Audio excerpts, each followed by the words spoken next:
Baik, selamat pagi. Perkenalkan, saya Yeshurun Second Story. Saya adalah dokter muda yang sedang mengikuti kemandirian klinik media di SMF Anestesiologi dan Terapi Intensif, Fakultas Kedokteran Universitas Udayana dan RSUP Sanglah. Pada kali ini, saya akan mempresentasikan tugas saya yang berjudul Perioperative Medicine. Secara definisi, perioperative medicine adalah suatu cabang ilmu kedokteran yang menangani pasien mulai dari persiapan operasi, pada masa operasi, dan pemulihan pasca operasi di luar dari tindakan operasi yang dilakukan. Jadi yang dinilai bukan dari tindakan bedah yang dilakukan, namun di luar dari tindakan bedah tersebut. Perioperative medicine adalah suatu cabang ilmu yang multidisiplin, melibatkan beberapa komponen, baik dari anestesiologi maupun dari bedah itu sendiri, ataupun ada keterlibatan dari dokter-dokter cabang ilmu lainnya. Mengapa perioperative medicine itu penting?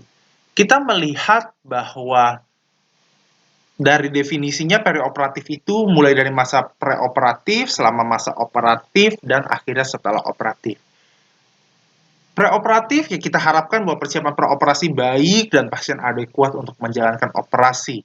Durante operatif, kondisi pasien stabil selama menjalani operasi, tindakan operasi berlangsung secara baik, sehingga pada postoperatifnya pasien pulih dengan baik, kondisi pasien stabil pasca operasi, dan kualitas hidup pasien meningkat. Ini yang diharapkan secara ideal.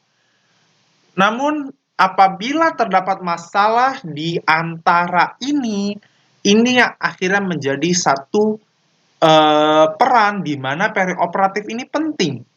Karena jika ada masalah di preoperatif, maka dapat menimbulkan masalah di durante ke postoperatif.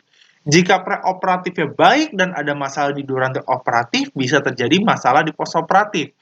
Bisa jadi juga preoperatif dan durante operatifnya baik, namun akhirnya terjadilah masalah baru di postoperatif.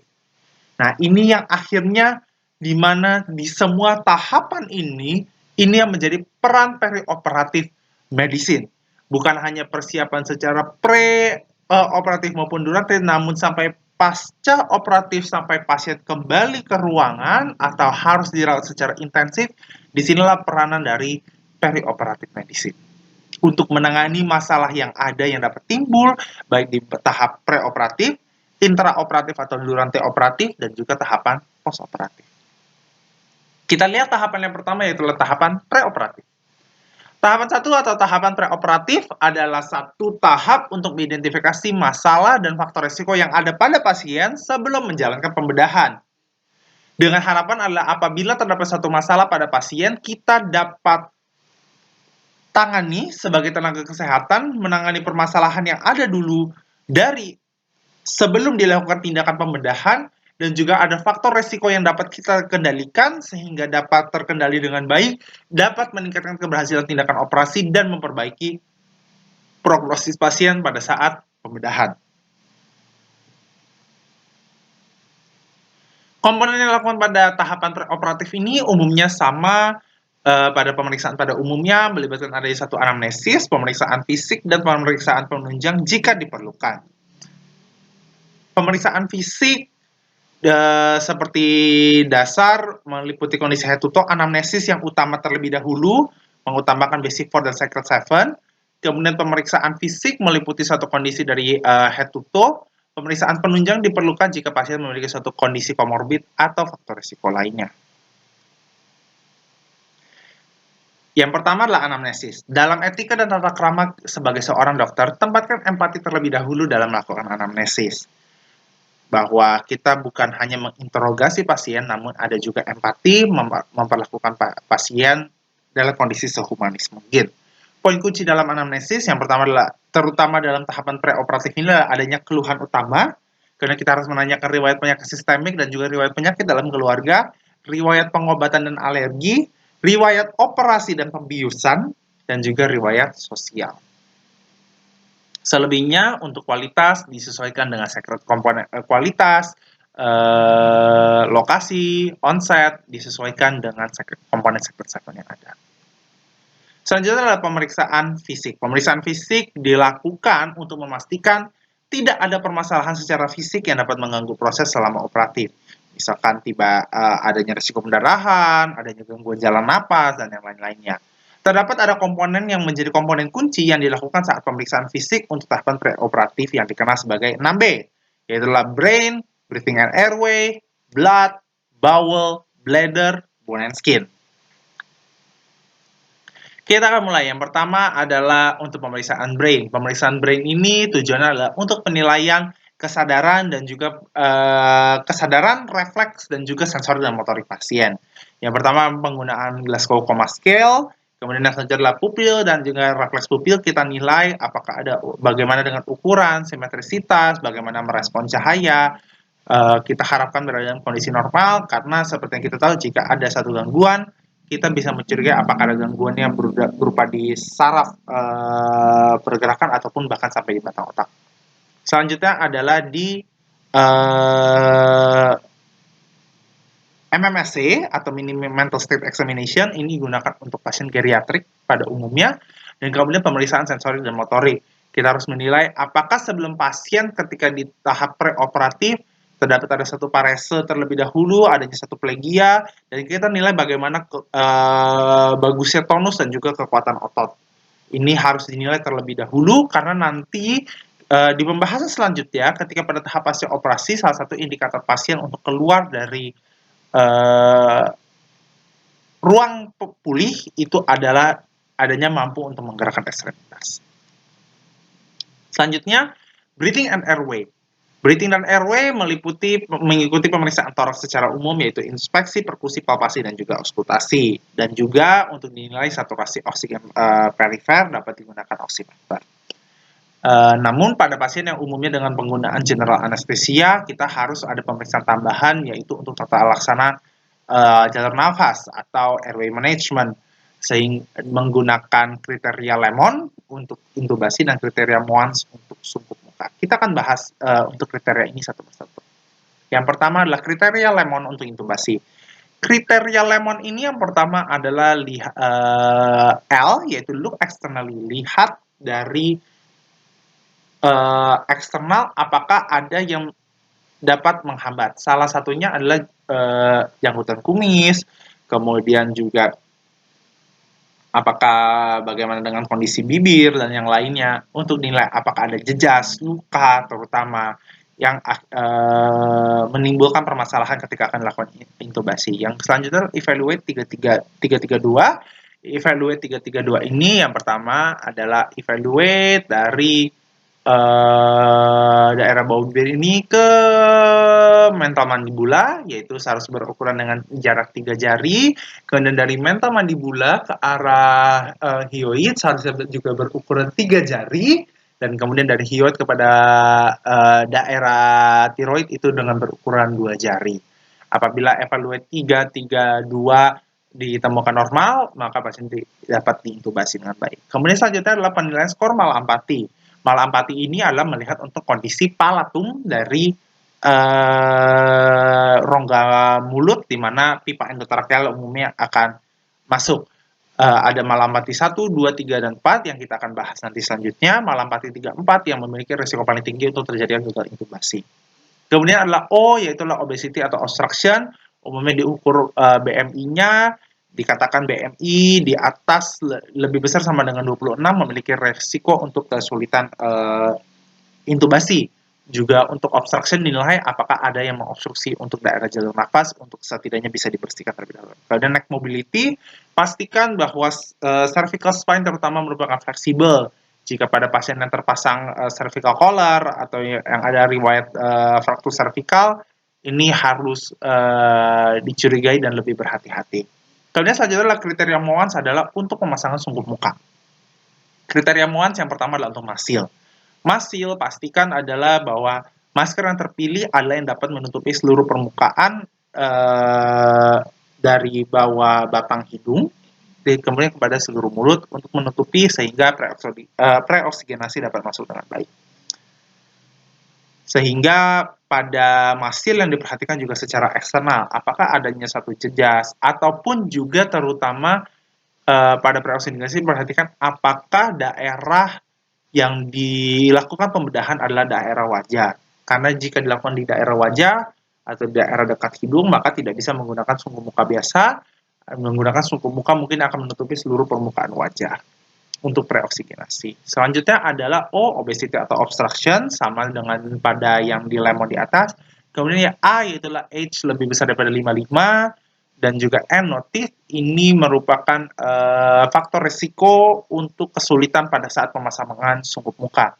Jangan juga S adalah stiff lung dan C-spine, apakah adanya shallow breathing, dan akhirnya juga adanya yang tertinggal, adanya satu kolaps paru yang akhirnya paru-paru tidak dapat mengembang dengan baik, ataupun juga C-spine yang tidak mobile, sama seperti kriteria N di atas, itu juga mengganggu untuk saat pemasangan sungguh muka.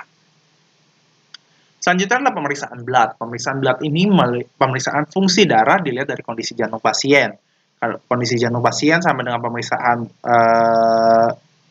pada toraks, namun kita utamakan, kita titik beratkan pada auskultasi dan palpasi, yaitu kita mencari apakah ada satu suara jantung 1 dan 2 yang regular tunggal, apakah adanya satu abnormalitas, gallop atau murmur, karena misalkan terjadi pada kasus ACS, maka yang harus dikhawatirkan adalah ketika durante operasi, bagaimana dengan jumlah cairan yang akan masuk. Kemudian adanya regularitas, apakah reguler atau tidak, kemudian kekuatan dan juga laju nadi dengan palpasi nadi. Selanjutnya adalah pemeriksaan bawel. Kita harus melihat dari kondisi organ abdomen pasien. Yang pertama adalah apakah ada satu stoma, apakah ada jaringan parut, adanya asites ataupun adanya distensi. Pemeriksaan ini dilakukan juga dengan inspeksi, auskultasi, perkusi, palpasi. Kemudian selanjutnya adalah apakah ada keluhan mual muntah, atau justru ada hematemesis, ataupun adanya melena.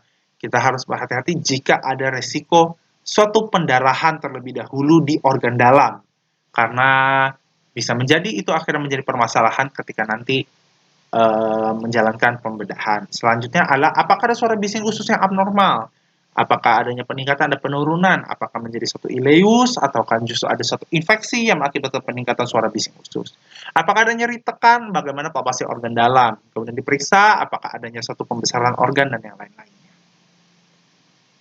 Selanjutnya adalah pemeriksaan fisik bladder. Pemeriksaan fisik bladder ini kita untuk menilai fungsi ginjal, apakah ada permasalahan pada output urin dan juga nyeri pada ginjal. Yang pertama adalah apakah produksi urin berlangsung secara spontan atau ada perlunya bantuan seperti kateter, atau yang selanjutnya berapa jumlah urin yang diproduksi, apakah pasien mengalami dehidrasi sehingga jumlah produksi urin sedikit dalam 6 jam, 12 jam, atau per 24 jam dievaluasi, ataupun juga pasien memiliki permasalahan dengan cairan. Ini juga ada hubungannya dengan kardiovaskular seperti tadi, apakah ada permasalahan di preload ataupun juga dengan di afterload. Kemudian dilakukan apakah ada nyeri ketok CVA, apakah ada suatu batu yang menjadi suatu permasalahan lain yang harus dinilai. Selanjutnya adalah bone and skin. Pasien diperiksa bone and skin untuk memastikan mobilitas pasien, terutama pada daerah leher untuk manajemen jalan napas. Yang dinilai apakah ada stiff neck, apakah ada pemakaian cervical collar support, bagaimana dengan kurvatur tulang belakangnya, apakah baik atau tidak. Kemudian bagaimana kondisi akral pasien, apakah ada edema perifer, apakah kondisi akral hangat atau dingin. Penilaian celah interspinosum ini juga penting untuk terutama bagi pasien yang akan dilakukan pemasangan epidural. Agar pemasangan epidural antar celah interspinosum dapat berlangsung dengan baik. Kemudian apakah terdapat spasme otot tulang belakang, apakah perlu spasmolitik terlebih dahulu. Kemudian pemeriksaan dalam mulut kita buka, kita lihat bagaimana dengan malampati skornya sehubungan dengan kriteria Lemon yang tadi. Nah, ini merupakan gambaran dari malampati skor. Yang pertama adalah malampati skor bahwa kelas 1 dan kelas 2 ini yang merupakan mudah untuk dilakukan intubasi karena soft palatumnya terlihat sehingga ketika lidah disingkirkan epiglotis dapat ditemukan. Untuk kelas 2, soft palatumnya mungkin tertutup sedikit namun untuk uvula masih terlihat secara utuh. Sedangkan pada kelas 3, soft palatum semakin menyempit dan juga uvula hanya terlihat basisnya saja. Sedangkan kelas 4 bahwa soft palatum tidak terlihat sama sekali, basis uvula juga tertutup semua. Ini pada tahap preoperatif penilaian mal-ambati skor ini penting untuk bagi pasien yang akan dilakukan manajemen jalan napas, terutama pada kelas 3 dan kelas 4 itu umumnya dikatakan sebagai sulit untuk dilakukan intubasi. Selanjutnya pemeriksaan penunjang. Pemeriksaan penunjang ini dilakukan sesuai dengan indikasi adanya seperti pemeriksaan DL untuk pemeriksaan hemodinamik pasien, adanya seperti resiko koagulasi pasien, apakah ada justru pemendekan, pasien bisa resiko untuk terjadinya suatu sumbatan darah atau justru pasien mengalami suatu pendarahan yang masif karena adanya pemanjangan faktor pembekuan darah. Kemudian adanya hemostasis, elektrolit, analisis garis darah, fungsi ginjal dan fungsi hati, kemudian imaging sesuai indikasi, juga sesuai dengan pembedahan, ada beberapa yang imaging yang perlu guiding, dan untuk beberapa imaging seperti pada organ tertentu seperti orto, umumnya memerlukan imaging dari tulang, dan yang lainnya. Urinalisis, EKG, dan juga tes kehamilan bagi pasien obstetrik ginekologi yang dicurigai yang umumnya pada usia produktif untuk menghindari hal yang tidak diinginkan. Dari semua pemeriksaan itu, akhirnya kita dibagilah menjadi satu asesmen resiko yang disebut dengan asesmen resiko ASA. Asesmen resiko ASA ini adalah pembagian bahwa pasien ini bagaimana penilaiannya, apakah pasien ini dapat dioperasi atau tidak. Yang pertama adalah ASA 1, yaitu adalah pasien yang normal sehat, kemudian ASA 2, pasien dengan mild systemic disease, yaitu ada suatu penyakit sistem yang ringan dan terkendali, dan jadi tidak ada satu gejalanya limitasi fungsional. Namun ketika memasuki ASA 3, 4, 5, ini yang sudah memiliki suatu kondisi yang severe, bahkan sampai kepada mengancam nyawa, seperti yang terlihat di tabel ini. Sedangkan pada pasien yang disebut dengan ASA 6 yang sudah disebut mati batang otak, dan akhirnya pasien itu organnya diangkat untuk sebagai satu donor organ.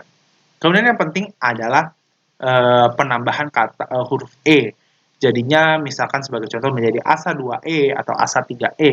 E ini menandakan adanya satu emergency surgery atau suatu pembedahan yang bertujuan untuk darurat yang tidak dapat didelay, yang tidak dapat ditunda, karena apabila ditunda akan mengakibatkan satu permasalahan yang signifikan kepada nyawa ataupun juga pada bagian tubuh tertentu. Administrasi premedikasi dan persiapan pasien. Pemberian farmakologis atau intervensi tertentu tentu kita harus berikan ketika pasien berada preoperatif untuk mencegah hal yang tidak diinginkan terjadi pada pasien. Misalkan adanya tiba-tiba aspirasi cairan lambung, atau adanya obstruksi makanan pada jalur nafas ketika di anestesi, pasien tidak puasa ada obstruksi makanan, akhirnya pasien terjadi apnu karena tidak adanya vagal reflex. Kemudian ada area operasi yang akhirnya tidak steril, mungkin akibat rambut tubuh, dan juga adanya peningkatan tekanan darah akibat suatu kecemasan. Semua pemberian premedikasi maupun persiapan pasien harus dilakukan dengan indikasi dan sesuai tujuan dengan prinsip purposefully. Yang pertama, administrasi premedikasi sebagai contoh adalah midazolam untuk gangguan cemas. Pasien dengan prosedur yang menyakitkan namun pada daerah tertentu itu bisa digunakan regional block anesthesia. Kemudian diberikan antikolinergik untuk airway extensive manipulation dan juga metoclopramid bagi mortalitas gasdar.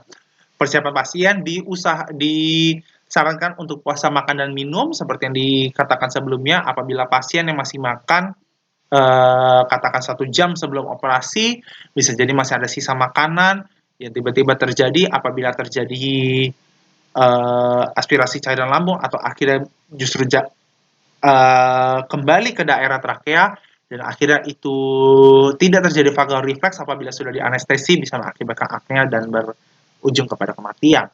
Bisa juga untuk pasien untuk berganti pakaian dan juga untuk bercukur untuk menjaga sterilitas. Selanjutnya adalah persiapan alat medis, tentunya ketika pasien akan dioperasi. Nah, untuk persiapan ini dikenal sebagai statics, yaitu adanya scope, tube, airway, tape introducer, konektor, dan suction. Scope yaitu adalah stetoskop dan laryngoskop. Laryngoskop adalah untuk menyingkirkan lidah dan juga untuk mencari di mana posisi epiglottis. Kemudian stetoskop adalah setelah pipa endotrakeal masuk, apakah dinilai apakah suara vesikular paru kembali atau tidak.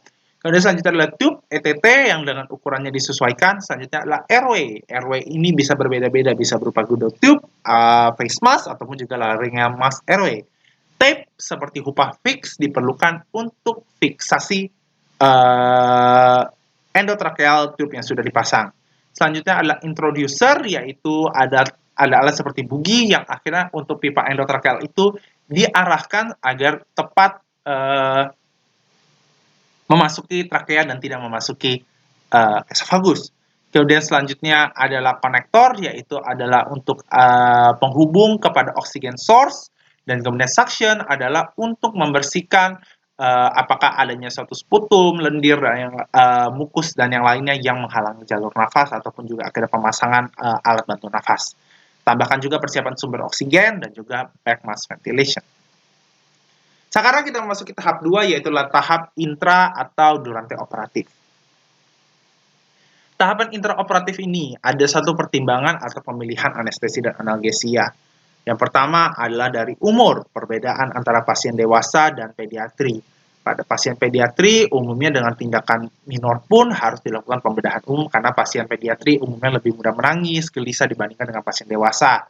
Juga pada pasien pediatri, umumnya dipilih lebih untuk menggunakan anestesia secara inhalasi karena wash in wash out dari respirasi yang lebih cepat dibandingkan pada pasien dewasa. Selanjutnya adalah dari jenis kelamin, kemudian adalah status fisik, ada perbedaan dari faktor risiko pasien, bagaimana pasien dengan adanya komorbid. Kemudian jenis operasi kita lihat dari penilaian 4C, di mana lokasinya, bagaimana posisi pasiennya, apa manipulasinya, dan bagaimana durasinya.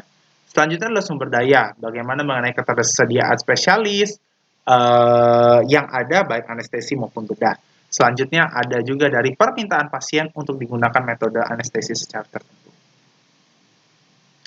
Selanjutnya adalah tahapan intraoperatif. Kita lihat metode anestesi dibagi menjadi 4 secara umum, general anesthesia, regional anesthesia, local anesthesia, ataupun hanya sedasi. General anesthesia pun dibagi menjadi adanya GA intravena, inhalasi, dan juga GA imbang. Regional anesthesia umumnya adalah blok saraf, ada juga plexus brachialis, spinal subarachnoid, epidural, dan juga regional intravena. Sedangkan lokal anestesia bisa berupa topikal, infiltrasi lokal, dan juga blok lapangan. Sedasi umumnya hanya diberikan agen sedatif untuk relaksasi pasien. Anestesia umum adalah metode anestesia yang digunakan untuk menghilangkan sensasi pada seluruh tubuh pasien. Anestesia intravena yang merupakan metode dengan administrasi langsung kepada pembuluh darah vena. Kemudian anestesia inhalasi merupakan metode dengan administrasi obat berupa gas yang dihirup, sedangkan anestesia imbang merupakan kombinasi dari kedua mekanisme di atas. Dan kenapa dikombinasikan? Untuk mencapai satu titik anestetik lebih cepat dibandingkan biasanya. Baik, untuk selanjutnya, pilihan untuk general anesthesia kita melihat dari umum intravena, umumnya ada ketamin HCl, tiapenton, propofol, diazepam, midazolam, dan juga petidin. Untuk inhalasi, kita lihat dulu dari metodenya, apakah yang dilakukan secara sungkup muka, sungkup laring, dan juga adanya ETT spontan atau ETT dengan nafas kendali. Pilihan agennya inhalasi pasti berupa gas, yaitu seperti N2O, halotan, enfluran, isofluran, sevofluran, dan juga desfluran. Bagaimana kita penilaian anestesia secara klinis dari general anestesia bahwa sudah tidak ada, bahwa pasien sudah teranestesi, yaitu dengan menggunakan refleks bulu mata digerakkan, apakah ada suatu kedipan atau tidak. Jika tidak ada, maka pasien dapat dikatakan sudah teranestesi. Metode anestesia untuk regional anestesia yaitu administrasi anestesi langsung kepada sistem saraf untuk memblokir sensasi area tertentu pada tubuh. Contoh seperti epidural, wrist block, ankle block, dan juga cervical plexus block. Jadi ya bahwa adanya pemasukan seperti alat, kateter, ataupun selang maupun juga injeksi secara langsung untuk membuat sensasi anestesi, memblokir sensasi pada area tertentu seperti epidural yang dipasang kateter pada tinggi tertentu ketika dimasukkan, maka tidak akan terasa untuk daerah misalkan hip dan leg, juga untuk mungkin pada daerah abdomen, diberikan untuk menghilangkan pada posisi, pada sensasi pada area tertentu. Sedangkan lokal anestesia adalah metode anestesi yang menghilangkan sensasi pada area spesifik tubuh. Sebagai contoh, pemakaian gel lidocaine pada pemasangan kateter urin itu disebut sebagai blok lapangan dan akhirnya menghilangkan sensasi pada sekitar daerah saluran ureter ketika dimasuki oleh kateter. Kemudian untuk juga penyemprotan atau pengolesan krim seperti natrium diklofenak pada pasien dengan memar atau cedera. Kemudian selanjutnya adalah apa yang harus dimonitoring. Yang pertama adalah kardiovaskular, dari laju nadi, tekanan darah, mean arterial pressure, dan juga cairan. Dipastikan bahwa pasien tidak mengalami gangguan hemodinamik ketika dilakukan selama pembedahan. Kemudian respirasi, nilai frekuensi nafas, kualitas nafas, volume tidak pernafasan, terutama apakah dari pernafasan ini juga dapat dinilai apakah pasien ternyata sudah bangun, yaitu dengan adanya perubahan pada gelombang tidak pernafasan. Selanjutnya adalah suhu, memastikan bahwa pasien tidak berada dalam kondisi hipotermia. Kemudian kedalaman anestesi, pastikan bahwa pasien untuk tetap terjaga kondisi anestesinya sampai pembedahan selesai dan juga dapat recover untuk kita mencapai bahwa sudah cukup, tidak perlu dilakukan anestesi lagi dan pasien dapat mendapatkan kembali kesadarannya. Kemudian juga untuk perfusi organ, dipastikan saturasinya baik, bahwa pasien tidak mengalami gangguan hipoksia dan lain-lainnya. Kemudian stadium anestesi.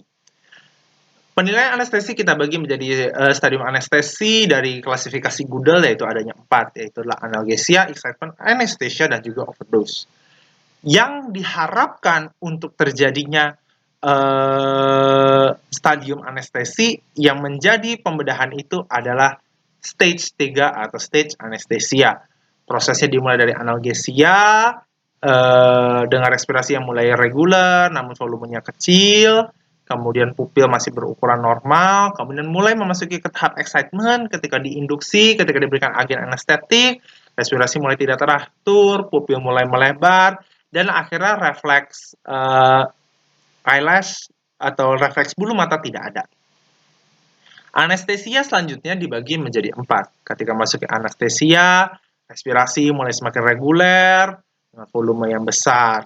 Kemudian pupil justru akan menyempit dengan refleks kelopak mata tidak akan absen, kemudian konjuktif refleks juga menurun, dan ini yang seperti yang tadi saya katakan sebelumnya, refleks faring dan refleks muntah menurun. Itu sebabnya alasannya kenapa pasien harus dipuasakan. Jika tiba-tiba makan dan kemudian makan dan ada makanan yang kembali, itu bisa mengakibatkan resiko apnu karena adanya sumbatan makanan. Selanjutnya yang kedua, reguler dengan volume besar, pupil sudah mulai melebar, corneal reflex juga menurun, dan kemudian akhirnya terus menerus ke plane 3, reguler, dan akhirnya menjadi pernapasan diafragmatik, namun dengan volume yang kecil. Kemudian pupil semakin melebar dan akhirnya refleks laring yang menurun. Ketika memasuki plane 4, ini yang menjadi perhatian bahwa nafasnya justru irregular, diafragmatik dan volumenya kecil, dan kemudian penurunan carinal reflex. Jika berlanjut sampai tahap 4, itu disebut sebagai satu overdose, apnea, pupil melebar seutuhnya, dan akhirnya terjadi kematian. Selanjutnya kita kepada tahap 3, yaitu adalah tahapan postoperatif. Tahapan postoperatif adalah dimulai dari post anestesi, dibawa kepada ruang pemulihan, dan berakhir sampai pada tindakan klinik. Kita melihat adanya satu early recovery, intermediate recovery, dan recovery. Early recovery ini adalah pasien mulai mendapatkan kesadarannya kembali pasca anestesi, mulai bisa mendengar suara dan merespon walaupun dengan mengerang, dan yang lain-lainnya. Intermediate recovery, pasien sudah mulai bisa melakukan pergerakan dengan baik, kemudian pasien sudah bisa menjawab dengan menggunakan kata, mengerti orientasinya sudah mulai baik, dan juga sampai kepada late recovery, yaitu pasien sudah pulih secara utuh dan siap untuk dibawa kembali kepada ruangan. Nah, dari early recovery, intermediate recovery, sampai late recovery ini adalah salah satu hal yang penting, inilah keterlibatan suatu post-operative care. Apa itu postoperative care? Yaitu adalah perawatan kepada pasien untuk mengevaluasi dan mengawasi pemulihan pasien pasca anestesi dan tindakan operasi. Post anesthetic care unit atau recovery room ini merupakan suatu ruangan umumnya di mana pasien dibawa setelah operasi. Merupakan ruangan di mana pasien dipindahkan pasca operasi yang berfungsi secara khusus untuk mengevaluasi pasien secara ketat pasca operasi dalam masa pemulihan agar tercapai tahapan pemulihan yang diinginkan secara optimal dan pasien dapat dikembalikan ke ruangan rujukan, ataupun jika terjadi satu pemulihan yang tidak diinginkan mungkin memburuk, akhirnya harus dirujuk ke perawatan intensif. Dimulainya dari PACU atau recovery room ini. Apa saja komponen yang harus dievaluasi pada saat postoperatif? Yang pertama adalah respirasi. Pastikan bahwa kondisi oksigenisasi sudah membaik, postoperatif, post anestetik, ventilasi sudah membaik, bisa berlangsung secara spontan dan baik, dan juga saturasinya membaik. Kardiovaskuler, lihat dari nadi, tekanan darah, EKG bisa dilakukan untuk pasien tertentu. Neuromuskular, nilai pergerakan motoriknya, apakah pasien dapat menggerakkan ekstremitasnya. Untuk nanti penilaian ini akan kita lihat untuk penilaian apakah pasien sudah bisa di-discharge atau belum.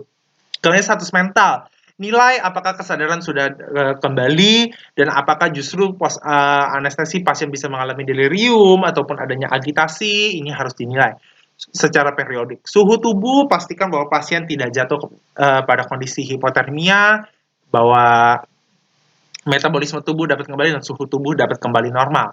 Skala nyeri, nilai nyeri secara pasca operatif, apakah masih nyeri ringan atau ringan sedang hebat ataupun sampai memberat, dan lakukan manajemen nyeri dengan adekuat.